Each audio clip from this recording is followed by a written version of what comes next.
I have the great honor and pleasure to introduce you to Commissioner Jessica Vega Pederson.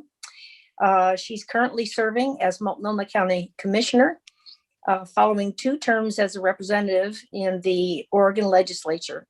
She was the first Latina to be elected to the Oregon House of Representatives. Yay. I want to mention I knew her back in 2015 when we worked on House Bill 2007, which prohibited discrimination or retaliation against an employee for discussing their wages or wages of another employee. Our ultimate vision was aimed towards the Pay Equity Act, but we both thought that if employees can't talk about their wages, how are they going to be able to figure out if their pay is, appropriate or not? As county commissioner, Jessica convened and chaired the Preschool for All Task Force, and I think she'll talk a little bit about that. I hope so. I want to mention, you come across public figures in kind of my line of volunteer work. But I just want to mention, I have found Commissioner Peterson to be a bright, compassionate, and astute legislator, finding solutions to problems by genuinely collaborating with other people from all communities is her touchstone. Commissioner Vega Pederson is also a mother, a business professional, a progressive Democrat, and a proud resident of East Portland. So it's a great pleasure to introduce you, Commissioner Peterson. Thank you so much, Trish. That was quite an introduction, and I'm very honored to have you introduce me because we have worked so much together. And I just want to say, good afternoon to everyone. I thank you so much for being here, especially being here on such a glorious Sunday. I think it says a lot about your dedication to AAUW that you're choosing to be here on Zoom instead of outside when the sun is shining in April. And thank you so much for inviting me to speak here. I'm really honored to be part of this annual meeting, and I did think a lot about what I would say during the few minutes that I have with you. I've worked with AAUW so many times over the last 9 years that I've been an elected official. And I am very grateful for the relentless work that you do to fight for policies that support gender equity for women and for girls. When I was in the legislature, like Trish was talking about, I counted on AAUW as a strong partner in the women's economic success agenda that I fought for. And this was a series of bills that included pay equity and pay transparency, raising the minimum wage, paid sick leave, a domestic workers' bill of rights, that we worked to pass over the 2015 and 16 legislative sessions. And, it was thanks to members of AAUW writing emails and testifying and the advocacy that you did in the building that Oregon now stands as a leader in the country on policies that support women and working families. But I think all of us know that there is still a lot of work to do. When I moved from the legislature over to the Multnomah County Commission, one area that I was very eager to work on was early childhood education, and specifically preschool. We know that preschool and childcare in general is a case study in how policies have failed working families. Nearly every family with 2 working adults, and particularly those in single-parent households, need preschool for their young children so that the adults in the house can work. But over the last several decades, while the United States GDP has increased 80% after accounting for inflation and population growth, after-tax income for the bottom half of households in this country has only risen 20%, and for middle-class households, that's only risen 50%. Yet those in the top 0.01% of earners, income has risen a whopping 420% since 1980. If income at all levels had risen in proportion to GDP, every American household in the bottom 90% of income would be earning about $12,000 more, not just this year, but every year permanently. In effect, every household in the bottom 90% is sending a check for $12,000 to households in the top 1%, year after year after year. And to relate this to childcare, in 2016, Oregonians spent an average of $12,200 on infant care, $11,400 for toddler care, and nearly $9,400 for care for 4-year-olds. And not surprisingly, despite the high costs, we know that preschool teachers and assistants Professions that are dominated by women and women of color have not seen pay increase significantly. The pay is often so low. One study found that the average pay of $12 per hour, that many are forced to leave the profession. So you have the perfect storm of preschool being unaffordable for many families, and yet teachers are underpaid. We also put the burden of paying for preschool on families in spite of the widespread societal benefits. We know that research has shown that high quality preschool is beneficial for children, particularly those children from low-income families. It helps children prepare for kindergarten academically, socially, and behaviorally, and it shrinks the achievement gap. Research has also shown that for poor children, it increases earnings and better health throughout their life. Economists estimate that the rate of return for funding high quality preschool range between $7 and $10 for every single dollar that's invested in it. Parents who might otherwise be forced out of the work or forced to reduce their hours or take time off also benefit from high quality preschool. The case for universal publicly supported preschool is obvious. Making it a reality is much more difficult. So how do we get from identifying the problem to policies that center racial equity and the experiences of providers, teachers, and families, and that can pass with a majority of the vote? That's the story that I want to focus on. And in telling that story, I also want to focus on our core values, which were also strategies for inclusion, good policy, and ultimately successful programs. The what that we did with Preschool for All was pretty amazing, but the why and the how we did it is just as important. Those two things, knowing why we needed to take on this work and making sure how we did the work aligned with our values, these were actually the keys to what we were able to achieve with Preschool for All. First, we centered the voices of Black, Brown, and all people of color. The work of Preschool for All actually started years before the November 2020 election. Years ago, work was done in communities to find out what were the biggest barriers to quality preschool that families are facing.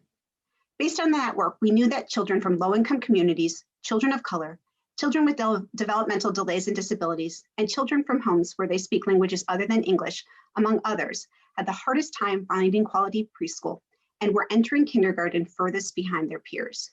So we knew any system that we were going to create had to center and serve those children. We also knew that we had to address the poor wages providers and educators in preschool received.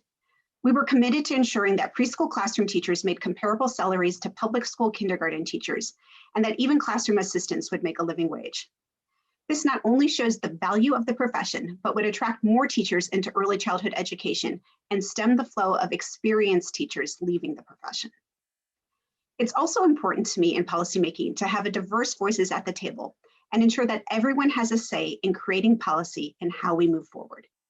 In putting together the Preschool for All Task Force, I wanted to make sure that we had not just the usual suspects, but also included culturally specific organizations who were already serving the families that we wanted to prioritize.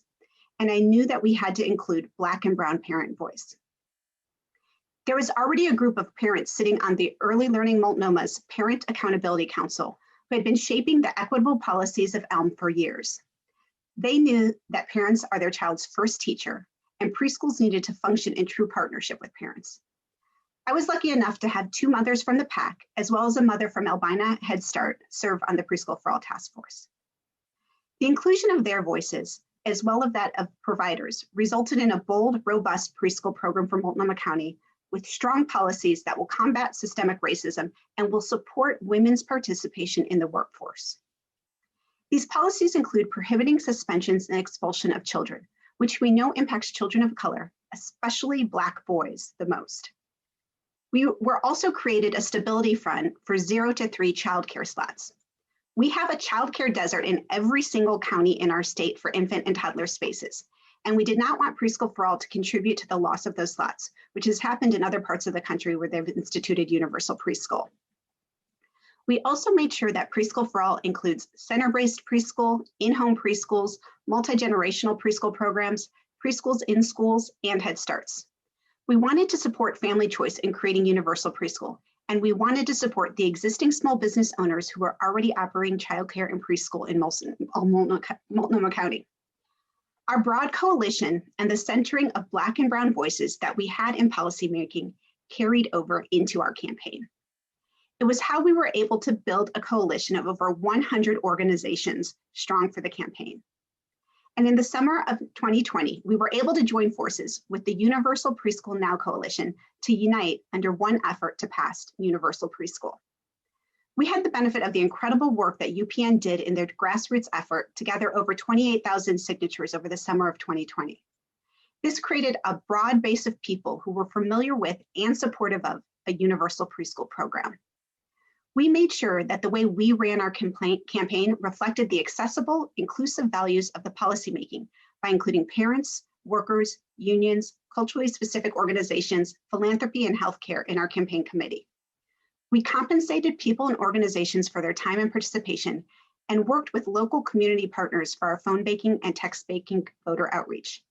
I am so proud of the way that we ran this campaign. And having a strong campaign was absolutely incredibly important because we were dealing with the unknown impact of the COVID pandemic on the election. How COVID-19 was going to affect voters considering a new tax raising measure in November was a big question mark for all of us. But ultimately, there were two things going for us that helped the campaign immensely.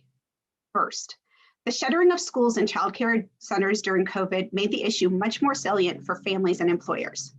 COVID illustrated that schools and childcare underpin our economy. And while no one was worried that public schools would be shuttered forever because we knew that the publicly funding they received was stable and strong, we saw far too many preschool and childcare providers close down because they did not have resources to outlast months without income.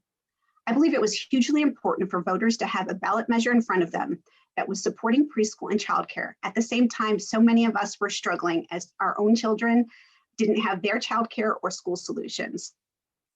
Second, the economic impact and recovery of COVID was completely lopsided. Those who were doing well before the pandemic were least affected by the economic downturn and were the ones to bounce back the fastest, in some cases bouncing back even better than before. In the US, 56 new billionaires were created between March and December of 2020. This is at the same time as over 76 million people in this country lost work. The revenue mechanism we chose to pay for Preschool for All, a personal income tax on higher income earners, made complete sense considering the disparate economic environment that we're operating in. Because of the efforts that went in to create a visionary, comprehensive universal preschool policy, and the way that we took those values into leading an inclusive, powerful campaign, we were able to win in November with 64% of the vote and pave the way for a program that's going to give our children access to an education that will provide benefits to them and to all of us for generations to come.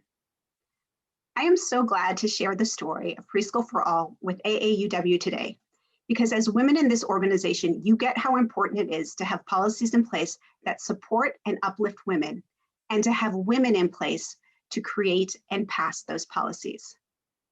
We know that there is unique power in the way that women lead.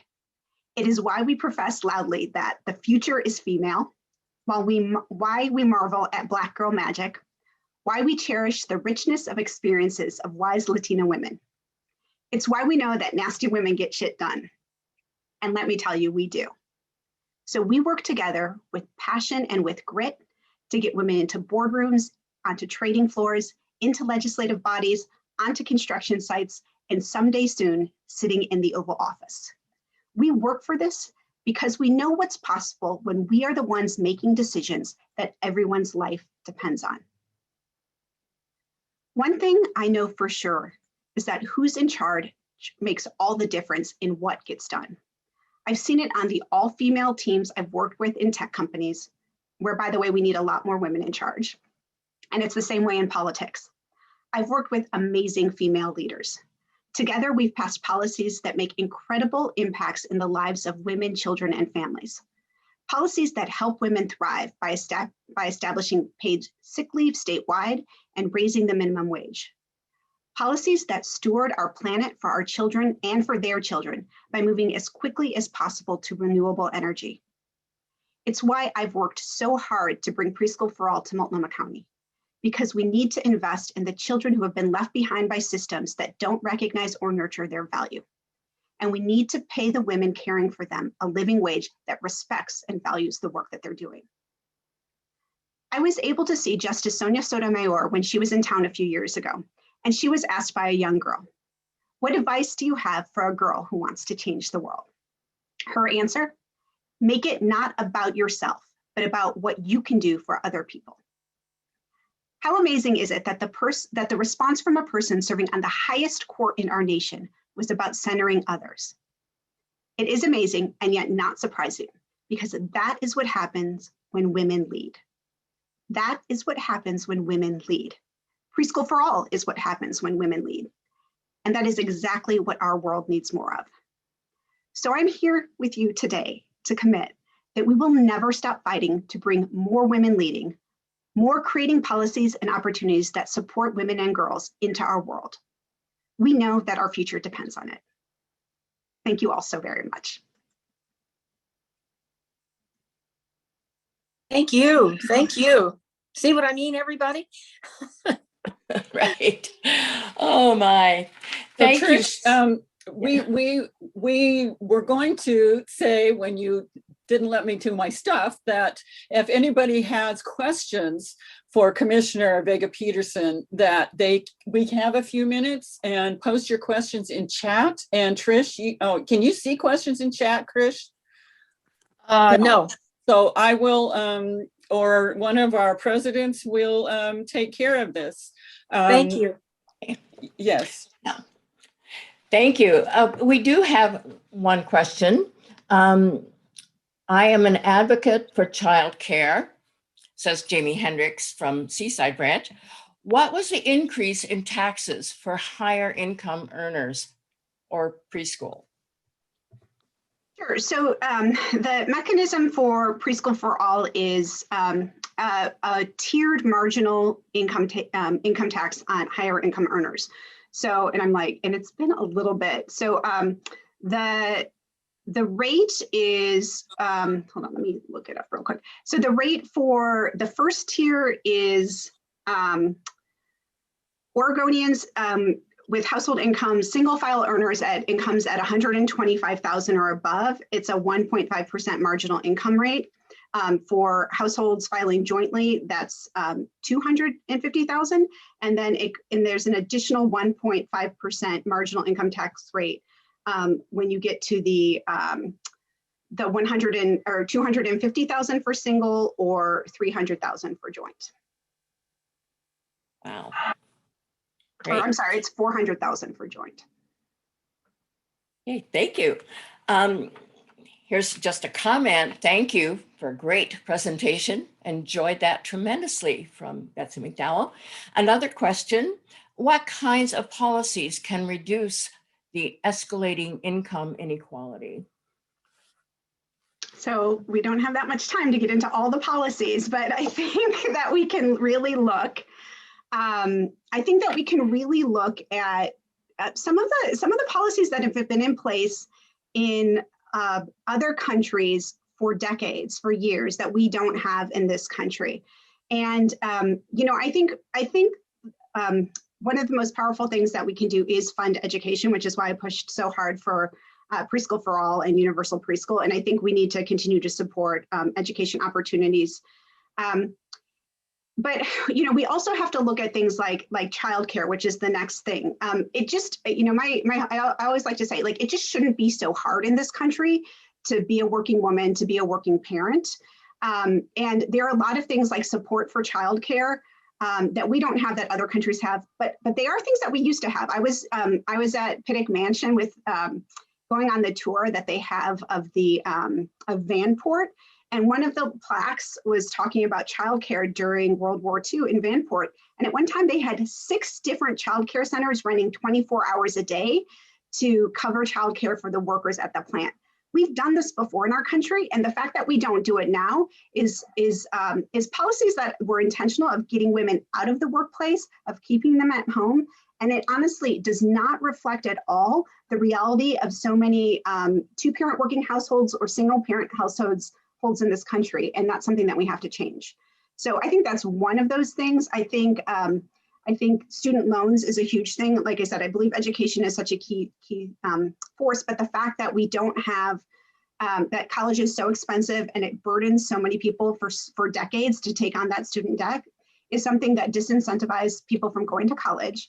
And I also think that a huge factor in income inequality is healthcare, and the fact that we don't have a public option in this country and people go bankrupt. People do not access the healthcare that they need. Again, this is a policy that so many of our peer countries and other parts of the world have had in place for a long time. And what we have in this country right now is a travesty to just providing the basic level of care, healthcare that people should depend on. So that's my little soapbox on those things. I could talk about that all day. Thank you. And one more question. Have you faced sexual discrimination as a politician? And if so, could you give some examples? So, I mean, there have been plenty of times where I've been the only woman or the only person of color or only woman of color in the room when I've been talking about policies. And that ranges from, I did a lot on climate and energy policy when I was chair of the House Energy and Environment Committee, and there was lots of times I was the only woman in the room. And transportation policy, that's happened, where I'm the only female elected official when we have been having like meetings to talk about what transportation investments that we need. So I've definitely been the only a lot of times. The actual sexual discrimination, I think that when I found that mostly has been when I was on the campaign trail. So I was, you know, when I first ran for office, I was running in 2011, 2012 for the state legislature. And we'd go knocking door to door in our district. And, you know, I was knocking on this door and there was this talking to this guy. And, you know, I was just telling him a little bit about myself and why I went for office. And he's like, well, you're a mother. You should be home with your kids. You shouldn't be out running for office. And then I was like, okay, well, that guy's not going to vote for me. But what he didn't know was that my only opponent was also a woman, a mother who was running. So like, you know, this is the reality of what life is like now. So that too bad for him. But I think that I think once I became elected, you know, there is a certain power and privilege that comes with being an elected official. And so I haven't experienced any of the sexual discrimination that I think we've heard about like in the legislature or in the halls of Congress. And I feel lucky for that. And I will always like go to bat and go to the mat for women who are either electeds or staff or lobbyists who do experience that, because that is something that's just not acceptable and shouldn't be acceptable in any way, shape, or form, no matter what level of government you're at. Thank you. Well, we don't have time for other questions, but Jessica, I hope that you will look at the chat and see the very positive comments that people are making about your presentation. Want to thank you so very much for your excellent and effective work that benefits women and their families, which, as you know, is AAUW priority as well. And thank you, Trish, also for that great presentation and that great introduction. We really appreciate it. Thank you guys so much. Jessica. Have a wonderful afternoon. Bye-bye. Thank you. You too. Enjoy the sunshine.